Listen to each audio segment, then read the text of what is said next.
नमस्कार मित्रांनो, निसर्ग राजा या यूट्यूब चॅनलवरती आपणा सर्वांचं स्वागत आहे। मित्रांनो, जर आपण या चॅनलवरती नवीन असाल तर चॅनलला सबस्क्राइब करायला आणि घंटीचं बटन दाबायला विसरू नका मित्रांनो, कारण ज्या वेळेस या चॅनलवरती नवीन व्हिडिओ अपलोड केला जाईल तर त्याचं नोटिफिकेशन तुम्हाला लवकरच मिळेल मित्रांनो। तर मित्रांनो, या ठिकाणी बघा, एक जमिनीचं भूरूप आहे मित्रांनो। हा एक ओढा आहे, पावसाच्या पाण्याअभावी तो कोरडा आहे सध्या। याच्या डाव्या बाजूला जर पाहिलं तर हा उंच असा डोंगर आहे मित्रांनो, आणि या डोंगराच्या पायथ्याशी हा ओढा आहे।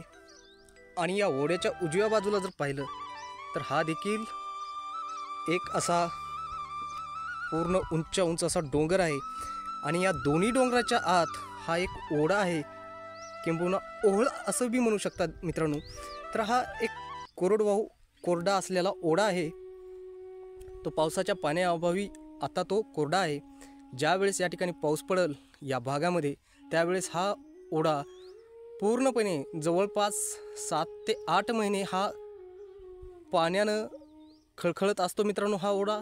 त्याचा व्हिडिओ मी तुम्हाला लवकरच अपलोड करणार आहे। आपणा सर्वांना लवकरच हा व्हिडिओ पाहायला मिळणार आहे, कारण या ओढ्याच्या पाण्यावर जे प्राणी पक्षी अवलंबून असतात ते ह्या ओढ्याच्या आजूबाजूलाच तुम्हाला पाहायला मिळतील मित्रांनो। तर मित्रांनो, तर हे झालं याच्याविषयी मित्रांनो। तर आता बघा, हा जो ओढा आहे खालून पूर्णपणे कठीण असा दगडाचा खडकाचा हा भाग आहे मित्रांनो। तर या खडकाच्या वरनं पाणी वाहत हे उताराकडे वाहत असतं मित्रांनो। तर या ओढ्याच्या आतमधनं चलत येताना मित्रांनो, असं जरा पुढं आलं ना, अचानक एक खड्डा लागतो। आता हा खड्डा का लागतो, तर हे देखील एक भूरूपच आहे असं मित्रांनो म्हणायला हरकत नाही, कारण हा ओढा पूर्णपणे दगडाचा असून दगडावरनं पाणी वाहत येतं। आणि इथं अचानक आल्यानंतर इथं दगड नाहीसा होतो आणि एक प्रकारचा मुरुम खडक माती असलेला भाग या ठिकाणी दिसून येतो। आणि हा खड्डा जो पडलेला आहे हा एक छोटेखानी धबधबा म्हणायला हरकत नाही मित्रांनो। तर तो अशा पद्धतीने या ठिकाणी हा छोटेखानी धबधबा निर्माण झालेला आहे। आणि हा आतमध्ये खड्डा, आणि हा पुढं गेल्यानंतर हे असा ओढा वाहत पुढं जातो मित्रांनो। असो, तर याच धबधब्याच्या कडेला हे एक काही वनस्पती आहेत, सीताफळ आहे। हा आपट्याचं एक झुडूप या ठिकाणी आलेला आहे, आणि या आपट्याच्या झुडपालाच असलेल्या फांदीला या ठिकाणी एक पक्ष्याचं घरटं आहे मित्रांनो।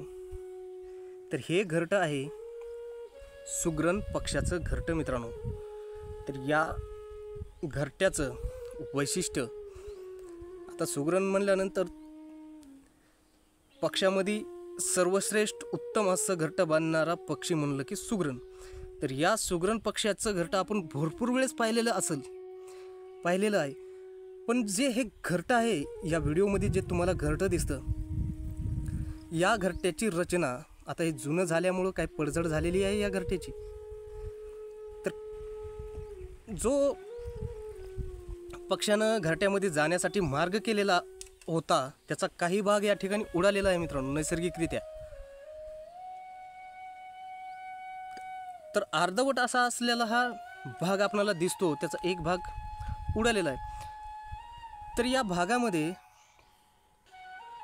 ज्या पद्धतीनं शहरामध्ये उंच इमारती बांधल्या जातात, त्यांचे मजले असतात, अगदी तशाच पद्धतीचा मजला या पक्ष्यानं या घरट्यामध्ये निर्माण केलेला तुम्हाला या घरट्यामध्ये इथं पाहायला मिळतो मित्रांनो। तर हे एक नैसर्गिकरित्या मजला म्हणायला हरकत नाही। तर तो अशा पद्धतीचं आहे मित्रांनो. बघून घ्या घरटं कसं आहे. एकतर या पक्ष्यानं शत्रूपासून बचाव करण्यासाठी आपण ज्याला जिन्ना टाईप बोलतो किंवा बाल्कनी बोलतो त्या पद्धतीची एक स्टेप केलेली असावी, किंवा याच घरट्याला खालून एक घरटं त्याच्या येण्याच्या मार्गावरती खालून एक घरटं निर्माण करायचं असावं मित्रांनो. अशा दोन संभावना आहेत. कारण खालचं घरटं हे तुम्हाला अपूर्व दिसतं मित्रांनो, कारण त्यानं येण्यासाठी खाली जागा काढण्याचा त्याचा बेत असावा. पहिलंच घरटं आहे आणि त्याच पहिल्याच घरट्याला त्यानं अशा पद्धतीची बांधणी केलेली आहे. तर हे दिसतंय हुबेहूब मजले असलेल्या घरावरून मित्रांनो. तर बघा हे तुम्हाला कसं वाटतं, तुम्हाला या घरट्याबद्दल काय काय वाटतं ते तुम्ही कमेंटमध्ये सांगायला विसरू नका मित्रांनो.